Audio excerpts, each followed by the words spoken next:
बिहार के चुनावी मैदान में यूपी के मुख्यमंत्री योगी आदित्यनाथ ने गुरुवार को सहरसा और दानापुर में जबरदस्त जनसभाएं की। उन्होंने विपक्ष पर तीखा हमला बोलते हुए कहा कि आरजेडी, कांग्रेस और इंडी गठबंधन विकास के राह में रोड़ा बन रहे हैं। योगी ने आरोप लगाया कि विपक्ष विकास बनाम बुर्का की नई बहस को छेड़कर फर्जी मतदान करवाने की साजिश कर रहा है। उन्होंने सवाल उठाया कि क्या विदेशी घुसपैठियों को बिहार के गरीब और दलितों के अधिकार छीनने की अनुमति दी जानी चाहिए। योगी ने कहा कि एनडीए विकास, कानून और सुशासन के एजेंडे पर काम कर रही है, जबकि विपक्ष अराजकता फैलाने में जुटा है।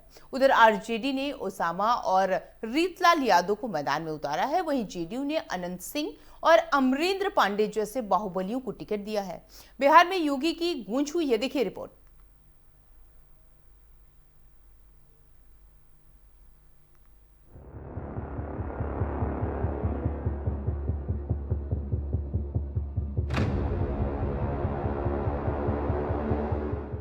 बिहार के चुनावी रण में भाजपा ने अपनी रणनीति को पहले ही पुख्ता कर लिया है।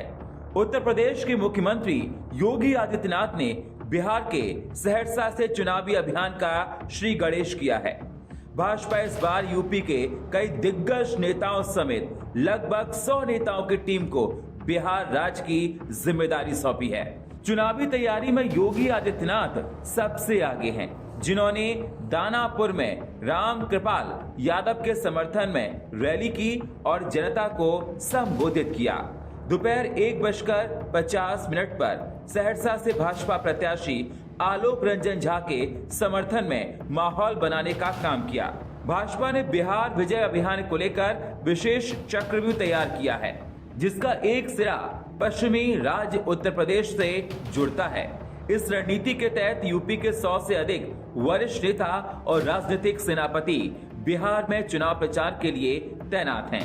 पार्टी ने अपने 12 मुख्यमंत्रियों को बिहार के नामांकन सभाओं की जिम्मेदारियां सौंपी हैं, जिसमें सबसे बड़ा नाम सीएम योगी आदित्यनाथ का है।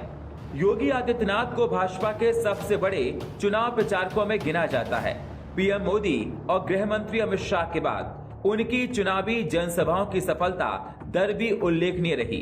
उदाहरण के तौर पर महाराष्ट्र में उनकी स्ट्राइक रेट 87% रही, हरियाणा में 64% और दिल्ली में 67%। ये आंकड़े साफ दर्शाते हैं कि योगी के नेतृत्व में चुनाव प्रचार का प्रभाव भाजपा के लिए निर्णायक साबित हो सकता है। विकास की इस दौड़ में बिहार की इस नई प्रतिस्पर्धा को बाधित करने के लिए फिर से आरजेडी और कांग्रेस में और उनके सहयोगी दलों में, इंडी गठबंधन में फिर से एक उन्होंने शरारत शुरू की है, और वह शरारत शुरू की है विकास बनाम बुर्के का। जब भी बिहार विकास के बारे में चर्चा कर रहा है, को लेकर के बिहार का नौजवान आगे बढ़ना चाहता है, तब यहां पर बुर्के को लेकर के कांग्रेस ने, आरजेडी ने नई बहस को आगे बढ़ाने का कुत्सित प्रयास किया है। आप मुझे बताइए, क्या इनको फर्जी पोलिंग करने का अधिकार दिया जाना चाहिए?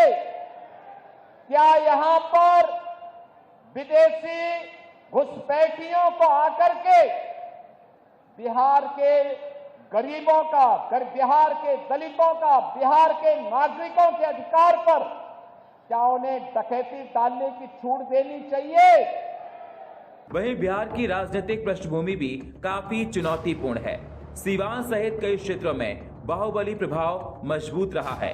नीतीश कुमार ने सुशासन के दम पर बिहार में सत्ता की छवि बनाई, लेकिन बाहुबली विरासत अभी भी राजनीतिक अखाड़े में महत्वपूर्ण भूमिका निभा रही है। आरजेडी ने शहाबुद्दीन की राजनीतिक विरासत को संभालने के लिए उनके बेटे ओसामा को रघुनाथपुर से मैदान में उतारा है। लोकसभा चुनाव 2024 के दौरान हिना शाह को रघुनाथपुर क्षेत्र में बढ़त मिली थी, लेकिन अब तक मुस्लिम उम्मीदवार विधानसभा में जीत नहीं पाए। जेडीयू ने भी बाहुबली प्रभाव को अपने पक्ष में करने की तैयारी पूरी कर ली है। पार्टी ने अनंत सिंह, धूमल सिंह और अमरेंद्र पांडे और पप्पू पांडे को अपना उम्मीदवार के रूप में मैदान में उतारा है। ये तीनों नेता अपने क्षेत्र में दबदबा रखते हैं और पार्टी को चुनाव में मजबूती प्रदान कर सकते हैं। इस पूरी रणनीति से ये स्पष्ट होता है कि बिहार चुनाव 2025 में भाजपा ने यूपी के अपने दिग्गज नेताओं के साथ पूर्ण समन्वय स्थापित कर लिया है। ये चुनावी तैयारी ये भी दर्शाती है कि भाजपा जनता के बीच अपने जनहितैषी एजेंडा, विकास की नीतियों और नेतृत्व की क्षमता के माध्यम से बिहार में मजबूत स्थिति बनाने की कोशिश कर रही है।